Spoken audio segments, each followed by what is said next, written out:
Compliments are amazing. I mean, they just they build confidence, they build courage to go get it. They strike us in hopeful ways. They create in us a vigor and a drive. Like when somebody compliments us, we've been working really hard to accomplish this great thing. We've put a real strong efforts in becoming who God designed us to be. I mean, we want to go for it. We want to be somebody. We want to be that person. Now, I mean, I know it can borderline pride, and compliments can create in us ego or arrogance. Because I mean, sometimes you get compliments and it gives you a big irritating head. But for some of us, compliments, they give us the ability to know we've done good. All this effort and energy and work that we've been putting in, not in a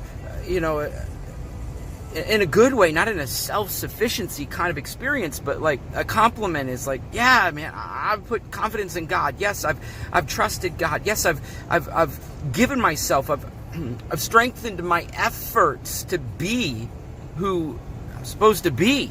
And in a school setting, I worked really hard on passing this class, or I didn't want to pass this class. I didn't want to just get through this class. I wanted to thrive in this class. I wanted to accomplish greatness in this class and give it my all. And I'm complimented for it. I experienced praise for it.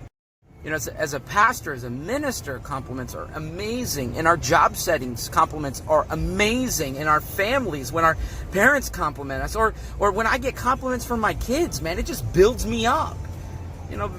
The scary thing about compliments, though, if I were to flip it for just a second, is that they create in us fear and terror. They create in us a line that we got to live up to. They make us feel like, man, I got to get there. I got to go higher. I got to go bigger. I've got to rise to the occasion. And usually it's the individual that gives that compliment. It depends on the person. We know the person. That people can be narcissists and they can be egotistical, and they can put us under a thumb, and they give us an underhanded compliment saying, you've got to be good enough.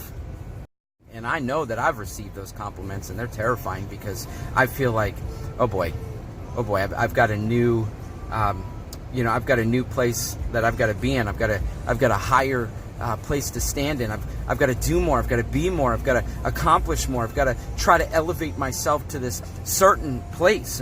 Philippians 1:6, I love it. It tells us that he who began a work in me will finish it to completion. Like God has started something in my life, and he's going to finish it. And I've got to trust that I'm going to rise. And I'm going to be everything that God said I was going to be. Jesus is going to work in my life, and the compliments that I receive are actually compliments of his grace and his mercy and his love, because they've carried me this far. They've done this much. They've brought me to this incredibly amazing place. And when people are complimenting me, they're complimenting the work that God does in me and through me. Be wary. Be wary of the compliments that are used with intention to actually tear you down. Be worried, be leery, be deliberate about weighing the compliments and knowing when they're there to build courage in you and to strengthen you and to create hope in you, or they're there to make you feel like you're not good enough and you've got to be good enough. You guys know what I'm saying. You guys know that certain compliments can create more anxiety, more pressure, more stress, more fear, because you've got to be that person that person says you're going to be. And if you fall, if you fail, then their greatest confidence in you, or their greatest compliment in you will just fall to the side, because you didn't get it. You didn't get there. You weren't able to accomplish. You weren't able to accomplish the complimented place. Jesus is a lovely, Jesus is lovely. His love is lavish. His compliments to us is that he believes in us when nobody else does. And even when we screw up, man, we could jack life up. And he looks at us and says, hey, with my grace and my mercy, I'm still confident that you're going to make it. I'm still confident that you're going to get through. I am still confident that with my work in you, you are going to accomplish great things, because even in your failures, even in your greatest mess ups and your greatest issues, I am going to use that for something so very marvelous. Don't let compliments create fear. Let them create confidence. Go for it. Be that person that Christ called you to be. I love you guys. I believe in you. Even more so, Jesus does. And I love you, but he loves you more.